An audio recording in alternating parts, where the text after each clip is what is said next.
Bonjour à tous, merci d'être présents à ce webinaire. Nous sommes ravis de vous accueillir. Moi, je suis Aurélie Bacquer, je suis les ABIC Sud France Manager. Donc, les ABIC Sud France, c'est l'incubateur, un incubateur de l'Agence spatiale européenne qui est géré par le CNES, le pôle Aerospace Valley et le pôle SAFE.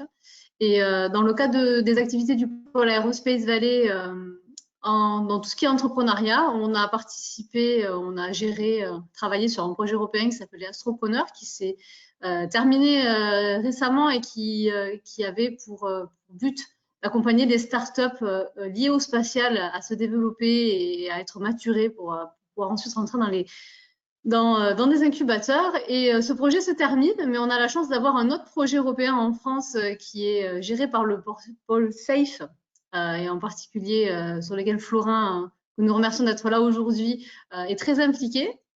Donc il va nous en dire un peu plus. Donc je suis ravie aujourd'hui de pouvoir accueillir Florin pour présenter donc le projet Space Endeavour, qui va vous en dire un petit peu plus en détail tous les intérêts de ce projet pour vos entreprises. Florin, je te donne la main.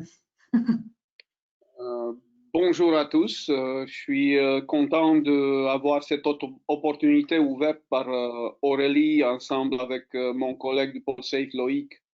En fait, c'est eux les coupables. Si vous devez me supporter pendant la demi-heure qui suit, vous avez les coupables. Le bureau de plainte est en train de sourire, donc ça va. En fait, je voudrais vous faire part d'une opportunité assez intéressante. Pour la résumer très simplement, il existe en Europe un accélérateur.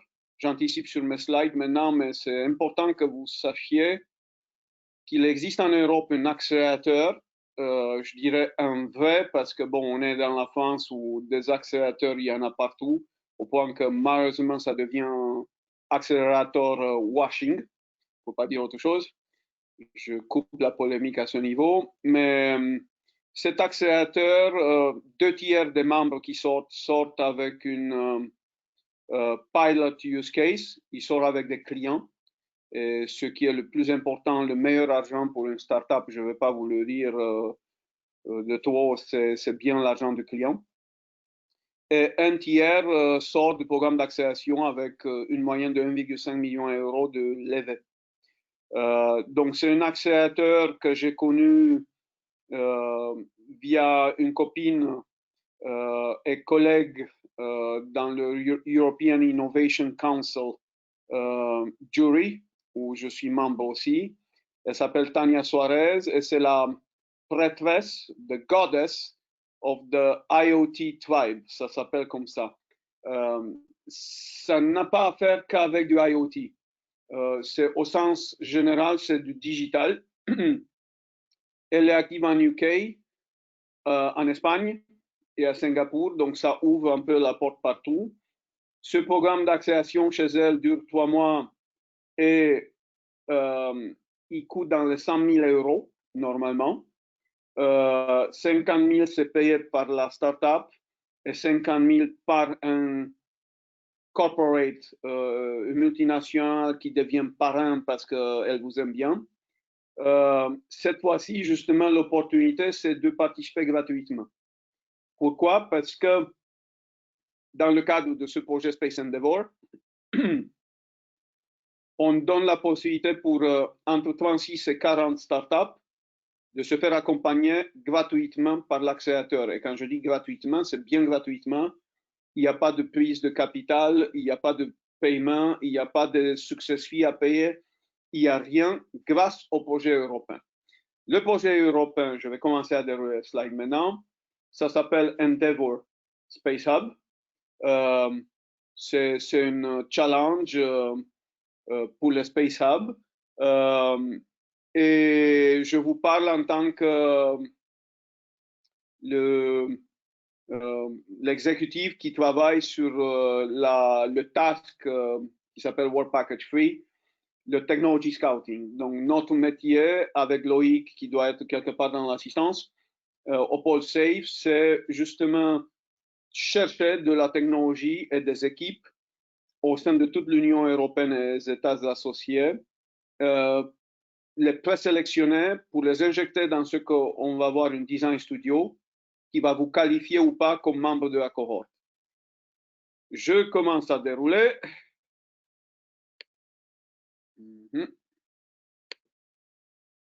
OK. Le consortium, vous avez compris, en Espagne, parce qu'il faut toujours 3 pays minimum, vous sentez mon accent, je ne suis pas l'espagnol, je suis le roumain de service, je dirais. BlueSpecs, c'est la société de consultance qui anime le IoT Tribe, ici présent en bas, et dont la patronne, le CEO, c'est Tania Suarez. La source de technologie spatiale chez eux, c'est plutôt l'Université Polytechnique de Carthagène, qui sont en lien avec l'Observatoire spatial des Canaries chez eux. La France, c'est Safe Cluster. Ce n'est pas qu'on a voulu prendre une position. Au contraire, j'ai ouvert l'appel au consortium et à Aerospace Valley et au CNES.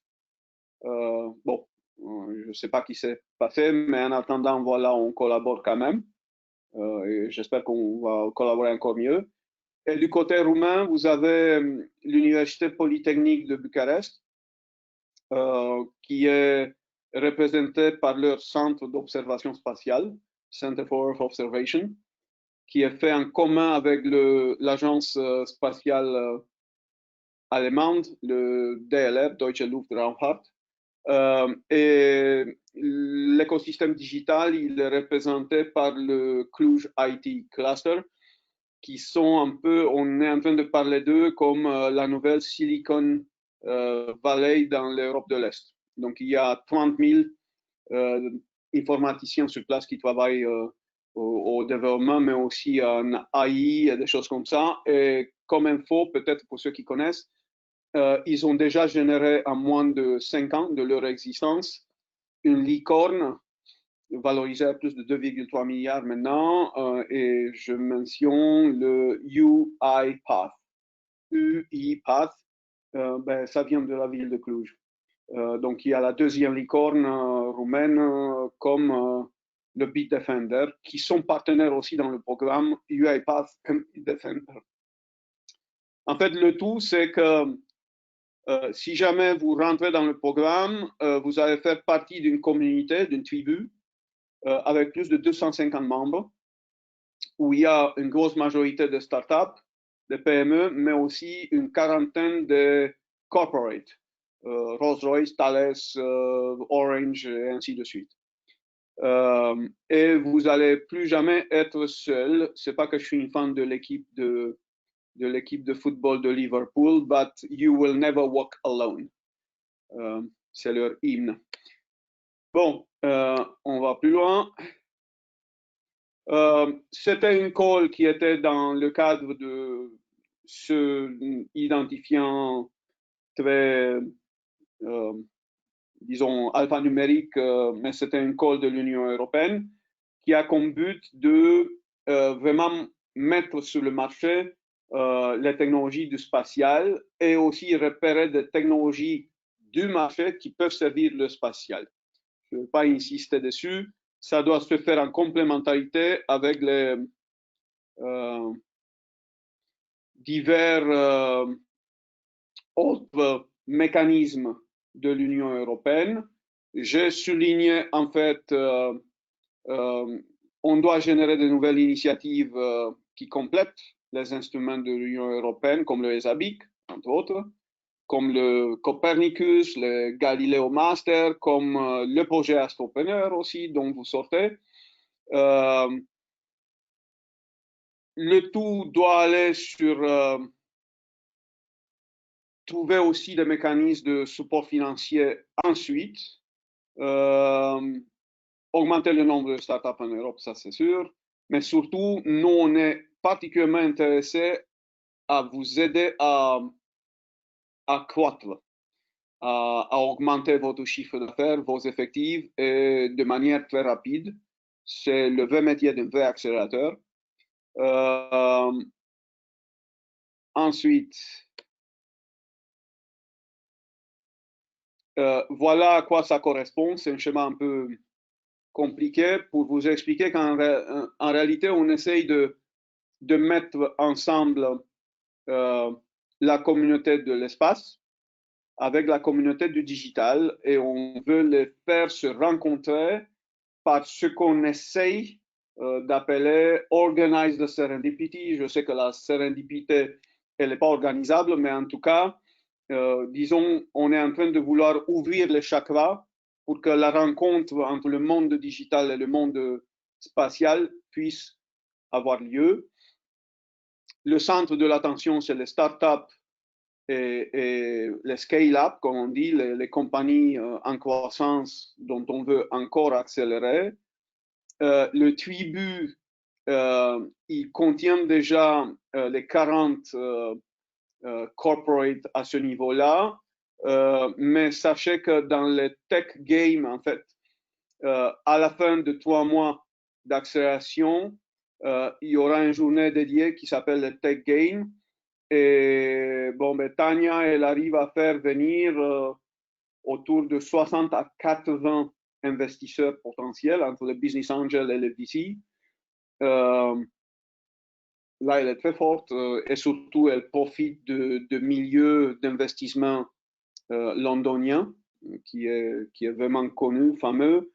Et je suis en train de vouloir lui amener, lui ouvrir l'accès à des investisseurs en Israël aussi, en plus de, bien sûr, tout l'écosystème d'investissement français, européen et autres. En fait, si vous connaissez des vrais business angels en France, faites-moi signe parce que j'en connais relativement une dizaine. Et je ne veux pas caricaturer, mais avec 10 000 euros d'investissement de tickets par an, je suis membre de Paris Business Angel et je ne veux pas vous raconter comment ça se passe, mais ça ne marche pas. Donc, en fait, les web business angels, c'est une denrée rare. En Europe, vous les trouvez du côté de Karolinska Universitat, du côté de Stockholm, mais surtout, vous les trouvez à Londres et, si on peut dire ça, à Europe, est associé en Israël. Cependant, elle est très forte à apporter des VC, des venture capitalistes ici, lors de Tech Games. Et grosso modo, avec le projet, on essaye à vraiment construire les bons ponts, les bonnes collaborations entre le milieu du digital et le milieu de l'espace. Ah oui, je n'ai pas mentionné, je reviens un peu. On a rajouté du coup à son un écosystème de corporate où il y avait déjà Thales, Alenia Space, mais du côté Espagne et c'est bizarre. Elle les connaissait ceux de l'Espagne et ceux de UK, mais on a rajouté bien sûr tous les industriels avec leur intervenant français cette fois-ci, que ce soit Thales, que ce soit Airbus Defence Space et les autres. Et surtout, on a aussi amené INRIA, qui est à lui seul, je ne le présente plus, ils sont en train de faire plus de 300 startups par an. Bon, pas toutes survivent, mais bon, c'est quand même la source technologique digitale en France, ensemble avec le CNRS. Le pôle LCS, et bien sûr, le Bitdefender, le UiPath que j'ai mentionné antérieurement. Hop. Comment ça se passe? Le projet sur 2 ans, il a 3 cycles et on est mis en milieu de deuxième, vous allez comprendre. En fait, on fait des meet-ups. C'est exactement ce qu'on fait maintenant avec Aurélie de Aerospace Valley, ESABIC et Loïc de Safe ESABIC aussi. On crée ces synergies-là. Les bonnes, on les sélectionne et on les injecte dans le design studio qui est qualifiant pour justement devenir membre de l'accélérateur. Une fois que vous rentrez dans le tribu, ben, vous n'êtes jamais lâché parce que le follow-on continue même pendant des années après. Okay? On est au milieu du deuxième cycle, comme je le dis. Et de quoi s'agit-il? comment on sélectionne les équipes et les startups? Il y a 3 méthodes. Premièrement, et c'est plutôt vous ça, on regarde les acteurs du spatial. Donc, on est en train de le scouter, on est en train de vouloir vous regarder en détail. Aurélie et Loïc ont un peu plus de connaissances quant à vos équipes, mais j'aimerais bien comprendre aussi ce que vous faites. Et grosso modo, le message, le mantra avec lequel vous devez partir de cette demi-heure d'intervention, c'est que si jamais vous considérez que votre développement va passer par le monde digital, ben, on vous donne votre parrain. Donc, vous n'allez plus être seul dans le monde digital. On est capable de trouver les mentors, les coachs, les gens qui vont vivre avec vous, quasiment. OK? Méthode B, c'est pour ça qu'on est très ouvert au monde, aux players qui viennent du pur digital. Et justement, eux, on les capture par le fait qu'on les amène de technologies, de capteurs, de low consumption, low weight, qui peuvent compléter leur offre technologique. Et si jamais ils pensent qu'ils peuvent servir à l'exploration spatiale comme milieu immersif, augmented reality, artificial intelligence, ben oui, ok, on veut bien les coupler avec les possibles futurs partenaires et clients. Ok. Et la méthode C qui s'est avérée un peu plus délicate parce que ce qui est sorti, c'est pas, comme on dit en argot, c'est too early stage. En fait, c'est pas assez mûr, mais on n'abandonne pas. On essaye quand même de voir pour le 3e cycle s'il n'y a pas des équipes de scientifiques qui sont porteurs d'une technologie, qui veulent devenir entrepreneurs ou qui sont plutôt à la recherche d'un vrai entrepreneur pour intégrer et compléter leurs équipes. OK? Donc, au moins, je sais que vous êtes pour la plupart dans la première catégorie, mais si vous êtes aussi dans la 2e catégorie, on pourrait regarder ensemble si vous n'êtes pas dans le scope et qualifiable pour ça. Si vous êtes qualifiable, fin février, on va avoir ce design studio. Dans le design studio, on va avoir 4 phases. La première, c'est vous présenter ce que vous portez. Quel est votre use case? Quelle est la technologie associée au marché? Comment voulez-vous faire? Ensuite, on va vous utiliser entre vous parce qu'il n'y a pas de monopole de l'intelligence, donc on sait qu'on a affaire avec des gens passionnés et intelligents. On va vous utiliser entre vous, donc on va dire à 3 autres équipes de brainstormer sur votre use case et vice-versa. OK? Donc, vos business vont être challengés par des ressources différentes qui ont été, disons, avec une certaine candeur par rapport à vous. Et ensuite, en 3e phase, on va faire converger tout ça. Ils vont pitcher à l'envers devant vous sur votre use case. Et on ne sait jamais, justement, on organise la serendipité, ça peut venir. On a eu des exemples où les lapins sont sortis du jobin, comme on dit. Et en 4e phase, bon, ben, vous consolidez votre pitch et vous pitchez devant un jury qui va vous sélectionner ou pas. Donc, on croise les doigts. Plus loin, check. Voilà le timeline, je ne vais pas rentrer dans le détail, c'est juste, il faut savoir ici, on est en milieu de scouting pour la 3e cohorte et on est en milieu de programme, le 2e programme d'accélération. Donc, on va arrêter le scouting en février. On a encore du temps et on va commencer l'accélération qui va durer de avril jusqu'en juin inclus. OK? Donc, bon, ben, si vous êtes intéressé, vous allez avoir plus loin les coordonnées. N'hésitez pas à nous contacter. Qu'est-ce qu'on vise comme objectif et comme cible qu'on a proposé à l'Union européenne quand on a gagné le financement? on fait 6 design studios. On en a encore 1 à 3 à faire. Pourquoi je dis 1 à 3? Bon, ben, vous n'êtes pas sans savoir, il y a eu le Covid. Donc, en fait, à l'origine, on avait prévu une design studio en local sur chacun des 3 pays.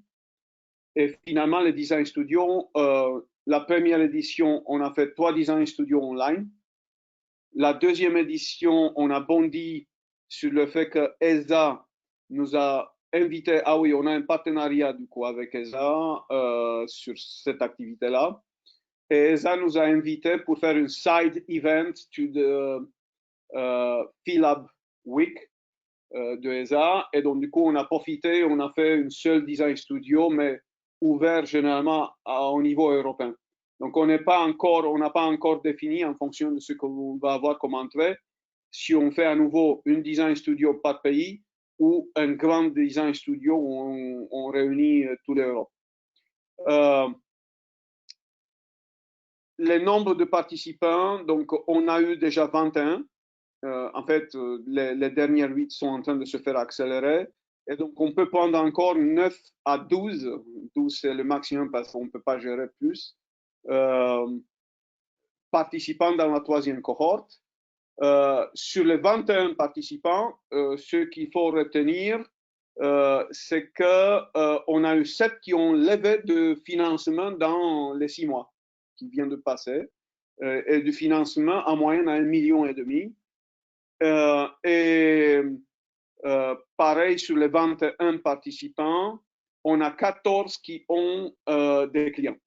On a généré des use cases, des pilots avec des clients chez eux. Donc, comme vous voyez, nous, on est très bien on track, comme on dit, on respecte nos cibles. Il y a eu au début 2 projets comme ça financés, maintenant il y en a 6 ou 5. Donc, sur les 7 ou 8 projets, on est fiers parce qu'on est les seuls qui sont stick to the objectives.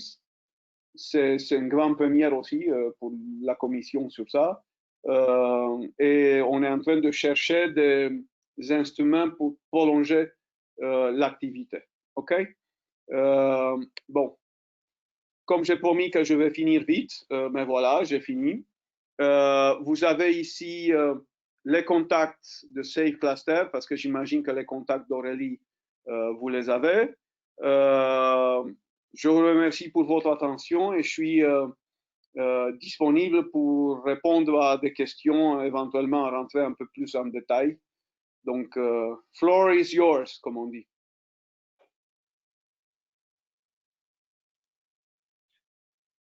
Ok, merci beaucoup pour cette présentation. Si vous avez des questions, n'hésitez pas à la poser sur la chat box et je la lirai à haute voix pour que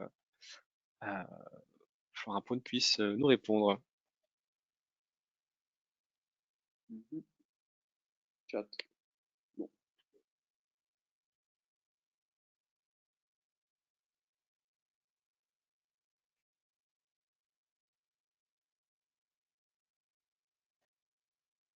Du coup, moi, j'avais juste une petite question là pour briser la glace en attendant que ça arrive. Je ne sais pas du coup si tu l'as précisé, Florent, le niveau de maturité que tu attends au niveau des projets, en fait, est-ce qu'il faut que ce soit des entreprises créées, est-ce que ça peut être des porteurs de projets? C'est une très bonne question, Aurélie. Et c'est une question tellement bonne qu'il n'y a pas de réponse universelle valable. Je m'explique. On a des cas très mûrs. OK, je peux mentionner QuantCube, par exemple, qui était déjà en train d'utiliser toutes les données de Copernicus et qui était en train de regarder aussi scruter le web en 60 langues. Et du coup, ils sont capables, en fait, ils ont fait des prédictions pour Brexit et pour Trump quand tout le monde disait l'envers. Eux, ils sont venus, donc vous voyez, c'est une société sérieuse, ils ont déjà 2 millions d'euros de chiffre d'affaires avec de la prognose macroéconomique, ok, en utilisant tous les moyens d'observation spatiale et aussi, ils regardaient même les forums de discussion, Facebook, WhatsApp, tout ça. Même si WhatsApp, il est crypté. En fait, ils ont un truc, ils rentrent dans les groupes, ils peuvent voir. Si vous les admettez, c'est votre souci. De toute manière, à partir du 8 février, ça va changer tout sur WhatsApp. Donc, je vous confesse que j'ai quitté déjà WhatsApp pour Signal. Mais, revenant à nos moutons, ils ont décidé d'utiliser le IoT Tribe Accelerator pour spin-offer une nouvelle business unit. Donc, en fait, ils sont en train de créer un nouveau produit pour risk assessment. Donc, ils font des analyses de risque et ils vendent ça à des assureurs. Donc, ils sont en train de diversifier leurs lignes et ils ont levé 1,5 million d'euros tout de suite pour aller justement démarcher. Leurs clients maintenant, c'est les Chief Investment Officer. Maintenant, ils vont voir les actuaires, les gens qui calculent des risques pour des assurances. Ça, c'est d'un côté. De l'autre côté, on a une petite boutique qui s'appelle Madrid Space. Ils sont que deux. Ils sortent de Esabic Madrid. C'est une boutique qui sont plutôt des ingénieurs en calcul thermique et qui ont innové en proposant un produit nouveau pour faire de systèmes de refroidissement ou de chauffage sur le power électronique à bord de satellites en proposant des refroidisseurs ou heaters, comme on dit, avec la capacité de storage, mais au niveau local sur chacun des cartes électroniques. Bon, ben, eux, ils n'ont pas encore un démonstrateur technologique. Ils sont en train de le construire, ils vont le finir à la fin de programme d'accélération. On les a admis sur la base d'une preuve de concept assez originale et sur des lettres d'intention et de support de Eutelsat et Thales Alenia Space. Donc, tu vois, le spectre, il est assez large. On recrute plutôt sur l'analyse du potentiel qu'on voit, OK? Pas nécessairement, forcément, le degré de maturité, il est important, mais si on trouve qu'un preuve de concept, il a un potentiel important, même s'il n'a pas encore une première vente, on peut le prendre en compte. Forcément, on préfère des gens qui sont beaucoup plus structurés, qui ont au moins un démonstrateur technologique et ils ont, disons, déjà engagé des discussions avec des prospects. Et notre métier, c'est justement de closer avec le prospect en question pour faire le pilot use case, comme on avait dit, et écrire ainsi ensemble une success story. Mais c'est pas tant le degré de maturité, c'est plus le potentiel et forcément l'implication de l'équipe dedans. Donc, en fait, on veut voir des gens qui sont prêts à mourir pour leurs idées et leurs projets, quoi, grosso modo. C'est leur vie, quoi. Parce que j'en ai vu d'autres. Et justement, le ramage, il n'est pas au niveau du plumage, comme on dit. Dès que tu rentres un peu et tu les challenges, tu te rends compte que c'est un passe-temps ou c'est un hobby, mais ce n'est pas un vrai projet sérieux pour lancer vraiment un venture sérieux. Voilà. Je ne sais pas si j'ai complètement... Ça répond à la question. Ça de quel terrain vous acceptez les startups? Du coup, c'est plus ou moins répondu quand même. Oh oui, enfin, comme je disais, on accepte pour tout vous dire, on est en discussion avec un grand groupe anglais qui sont leaders sur des softwares pour autonomous vessels. Et comme ça, peut-être vous pouvez trouver qui c'est. Ils ont trouvé des algorithmes de déplacement autonome de véhicules. Ils sont en dehors de leur business core et ils nous demandent de l'aide et ils sont prêts à spin-offer une équipe pour créer une start-up, quoi. Donc, ce qui nous intéresse, c'est vraiment le potentiel et la conviction des membres de l'équipe. Donc, ça va du grand groupe jusqu'à... on a eu des scientifiques qui sont venus aussi et qui avaient l'air solides et surtout avec des grosses ambitions. Dans la première cohorte, on a eu une équipe qui émanait des scientifiques, quoi. Et finalement, le plus délicat a été de les convaincre d'accepter un troisième larron avec eux qui est devenu le directeur commercial. Voilà. Mais Du coup, après, quand tu parles du potentiel, pour toi, c'est le potentiel business ou c'est le potentiel technologique? les deux, mon général. En fait, c'est Ok. toujours le business, c'est toujours un mix entre le competitive advantage, et ça, c'est est-ce que la techno, c'est une techno de rupture ou pas, et est-ce qu'elle est admissible par le marché ou pas, parce que ça ne sert à rien d'être une techno de rupture qui est trop chère. Tu vois ce que je veux dire?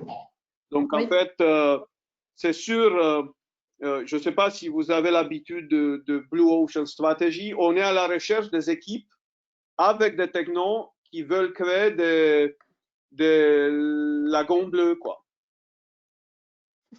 En fait, juste pour les néophytes, le Blue Ocean Strategy, c'est une stratégie qui est sortie de l'INSEAD, Cocorico, française, en dépit du fait que le créateur, c'est une prof de Singapour et l'autre, c'est René, qui est une prof de Québec. Mais bon, c'est INSEAD qui l'a créé, qui a le stamp. Blue Ocean Strategy. Le marché, c'est un océan rouge parce qu'il y a des requins dedans qui tuent et qui font du sang. Voilà. Et donc, du coup, si tu veux créer une nouvelle business, il vaut mieux faire un lagon qui, lui, il est bleu, il est génial, c'est la pouponnière pour tout le monde vit en paix parce qu'il n'y a personne dedans. OK?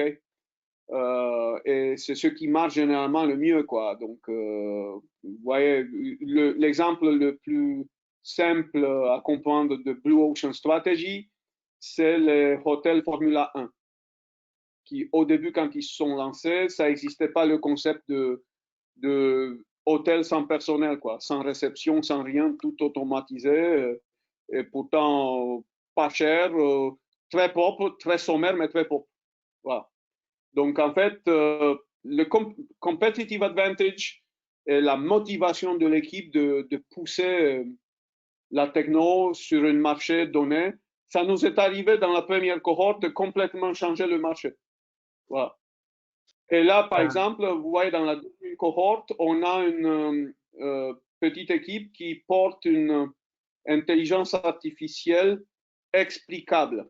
Donc, grosso modo, dans le système expert, tu ne viens pas injecter seulement les paramètres relevants qui vont t'amener à une solution optimisée, mais à l'envers, tu es capable d'interroger en feedback le réseau neuronal pour comprendre pourquoi une décision elle a été prise. Bon, ça vient pour faire des instructeurs virtuels pour les tirs des pilotes militaires. Et là, peut-être vous identifiez la compagnie. En fait, quand les pilotes ils engagent une cible, ils tirent dessus, mais ils ne comprennent pas pourquoi ils la ratent tant qu'ils ne débriefent pas au sol. Donc, ils ont perdu 26 000 $ de l'heure de vol pour rien. Et là, on va lui donner un instructeur virtuel à bord avec lui pour lui dire tu arrives trop vite, tu arrives trop haut, toi à gauche, tout ça. Bon, ben, on s'est rendu compte que cette intelligence artificielle explainable, elle est beaucoup plus intéressante. Franchement, vous faites déjà très mal confiance à une machine qui prend des décisions pour vous. Mais si la machine prend des décisions pour vous relatives à du diagnostic médical, c'est d'autant pire. On est d'accord. Donc, vous voulez savoir, comprendre pourquoi. Donc, on sait bien que l'IA dépasse maintenant les compétences d'un bon radiologue dans l'interprétation d'une radiologie, mais il n'y a personne qui vous l'explique pourquoi le diagnostic. Bon, ben, on s'est rendu compte que ça pourrait être très intéressant d'avoir ce genre de technologie dans le monde du diagnostic médical. Voilà. Donc, on est en train de réorienter le marché pour eux, tout en les accélérant sur le marché qu'ils ont. OK, on les trouve les clients, on valide les cahiers de charges fonctionnels, tout ça pour déclencher les premiers use cases avec eux, avec les premiers clients. Ben, on est en train de les ouvrir les perspectives sur le marché médical. Alors, j'ai une autre question on demande quel délai y a-t-il entre la demande pour rejoindre l'accélérateur et le début du programme? Pour vouloir rentrer dans l'accélérateur, il faut être présent dans le Design Studio fin février. Si vous êtes intéressé, vous nous écrivez, on va voir qu'est-ce que vous proposez et je pense sur moi volontaire à vous même aider à améliorer votre pitch et à bien secouer et valider le business model que vous avez et tout ça. Parce que mon intérêt, c'est qu'on présente des champions français, en fait. Sur les 12 participants à la cohorte, vous avez compris, c'est ouvert à toute l'Europe. Ben, plus je peux mettre des Français, plus je remplis mon mission de Français aussi, parce qu'en dépit de l'accent, je suis Français aussi. Et franchement, pour le moment, on a une grosse majorité des Anglais, des Allemands. Il y a des Français aussi, mais pas autant que je voudrais. Il y a très peu de Roumains, et ils viennent notamment que sur la partie digitale. Mais bon, donc voilà, on travaille ensemble pour que fin février, vous soyez bons, secoués. On fait des jurys blancs s'il le faut pour que vous soyez bons. Ensuite, il y a des discussions avec le jury, tout ça, pendant le mois de mars. Et le programme commence le 1er avril. Et ce n'est pas un poisson. C'est bien le 1er avril que ça commence. Avril, mai et juin. Comme programme. Mais une fois rentré dedans, vous êtes accompagné pour plus tard, quoi, parce que il faut comprendre que c'est vos succès qui vont générer notre succès comme mécanisme, et donc du coup la pérennité de notre mécanisme au-delà, quoi. Et on est en train justement de discuter avec l'Union européenne comme étant leur élève modèle qui font la preuve que ça marche, et avec l'ESA, avec Frank Zagerberg en direct, pour voir comment ce nouveau type de mécanisme qui met ensemble deux écosystèmes peut trouver une sustainability, une pérennité. Voilà. Donc, première phase, il faut être très bon le 1er février. Et donc, je vous invite à m'écrire au plus vite pour qu'on consolide tout ça. Et ensuite, le programme commence le 1er avril. Cependant, le IoT Tribe, il est toujours on the run, au-delà de pur programme Space Endeavor. Donc, il n'y a personne qui vous empêche de postuler chez eux. Ils ont des programmes en déroulement en parallèle sur UK et sur Singapour, si c'est un marché qui peut vous intéresser. Et là-bas, sur Singapour, ça va coûter moins cher. C'est dans les 50 000 euros parce que les 50 000 autres euros sont pris en charge par la DSO, leur département de sciences. Mais de toute manière, si vous êtes intéressant, vous allez pouvoir tomber sur un des 40 corporates qui sont dans le tribu, qui risque de vous aimer tellement qu'il va dédier de son temps en tant que mentor et en tant que cofinanceur pour votre participation au programme. Cependant, provisionnez quand même, si vous sortez en dehors de Space Endeavor et vous allez avec le IoT Tribe tout seul, ils vont vous demander 50 000 euros à un moment donné. Voilà.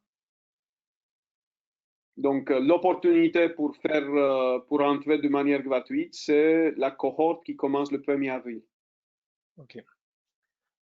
Du coup, il faut contacter le Safe Cluster pour candidater. Est-ce qu'il y a un site vous avez les deux noms, vous avez les deux noms, Florent Pon, c'est moi, ou Loïc. Vous pouvez écrire en toute confiance. Si vous voulez nous envoyer des NDA ou des choses comme ça, je le signe à trop, il n'y a aucun souci.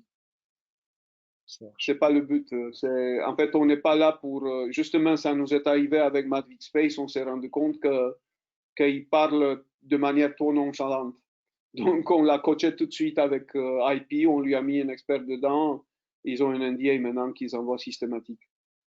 Voilà, et on les aide. Est-ce que tu nous permets d'envoyer la présentation aux personnes qui étaient inscrites? Avec intérêt. Oui. Ça marche. Parfait. Pouvez-vous rappeler encore une fois le nom du programme, s'il vous plaît? Space Endeavor. Merci. C'est vrai que c'est un mot qui est très difficilement traduisible en français, Endeavor. Tellement difficilement, parce que vous voyez le mot safe pour l'anecdote, il vient de Security and Aerospace Actors for Future Earth, et j'avais dit Endeavor. J'avais proposé Endeavor à l'époque sur le nom.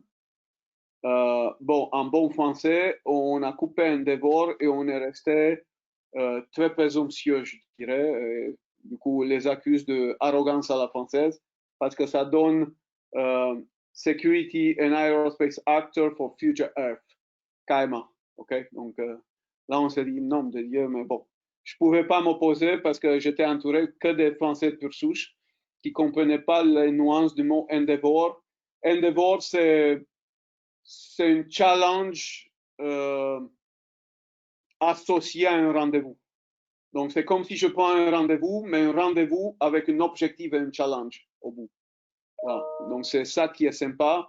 Et d'ailleurs, n'oubliez pas en fait, tout le côté anglo-saxon, il est largement mieux que nous en vente et en branding, je dirais, parce que si vous rappelez le nom des Shuttle, bon, le Shuttle, c'est un projet qui est au revoir. Nous, on a Ariane, qui est sympa, ok, mais de l'autre côté, ils avaient Challenger, Endeavour, Discovery, Enterprise. Ah mince, ça te donne envie de faire de l'exploration spatiale, quoi. Voilà, mais bon, je dis plus rien. Donc, c'est Space Endeavour. Et IoT Tribe, c'est la communauté qui est associée à la communauté Space. Ok, ben, merci beaucoup. Aurélie, peut-être que tu veux conclure le webinaire? Hop, je rallume la caméra pour dire au revoir. Bon, ben, merci beaucoup, Florin, pour cette présentation. Merci à tous ceux qui ont participé, qui étaient présents. Bonne chance pour la candidature. Et n'hésitez pas, si vous avez des questions, du coup, à contacter Florin ou Loïc. Vous pouvez aussi passer par nous si jamais il y a besoin. Il n'y a pas de souci, on fera le relais. Bon, ben, merci beaucoup, Florin. Et puis, Excellent. à bientôt. Bon, Merci beaucoup. j'attends les réactions et les nouvelles. Bien. Au Merci, au revoir. revoir. Au revoir.